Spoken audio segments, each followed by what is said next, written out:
Bangladesh press club UK অদূর ভবিষ্যতে বস্তুনিষ্ঠ সংবাদ পরিবেশন করবে এবং তাদের উত্তরোত্তর সাফল্য কামনা করি। প্রবাসী গণমাধ্যম কর্মীরা শুধুমাত্র তাদের দেশের খবর বা সংস্কৃতি তুলে ধরছেন তা নয়, তারা সেই দেশের জনগণের সমস্যা, আশা, আকাঙ্ক্ষা এবং জয় পরাজয়ের গল্পগুলো বিশ্ববাসীর কাছে পৌঁছে দিচ্ছেন।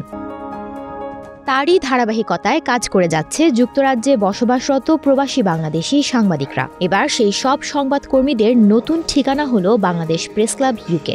2024 সালের শেষ দিনে পূর্ব লন্ডন মাইক্রো বিজনেস পার্কের কমিউনিটি হলে এক জমকালো আয়োজনের মাধ্যমে অতিথিদের নিয়ে কেক কেটে এর আনুষ্ঠানিক যাত্রা শুরু করল। উদ্বোধন করেন বাংলাদেশের মহামান্য রাষ্ট্রপতির সাবেক উপদেষ্টা, বাংলাদেশ ওয়ার্ল্ড ওয়াইডের প্রধান সম্পাদক ও ক্লাবের চিফ পেট্রন মোখলেসুর রহমান চৌধুরী। এ সময় ক্লাবের ওয়েবসাইটও উন্মোচন করেন তিনি। এটি একটি চমৎকার উদ্যোগ, কেননা প্রবাসী গণমাধ্যম কর্মীরা শুধু একটি পেশাগত দায়িত্ব পালন করেন তা নয়, নানা সংস্কৃতির মধ্যে সেতুবন্ধন তৈরিতে তারা গুরুত্বপূর্ণ ভূমিকা পালন করেন। এই সংগঠনের মাধ্যমে তাদের কাজ ভবিষ্যতে আরও অধিক গুরুত্ব পাবে এবং তাদের একক প্রচেষ্টা বিশ্বের নানা প্রান্তে বাংলাদেশের পরিচিতি বাড়াতে সহায়ক হবে।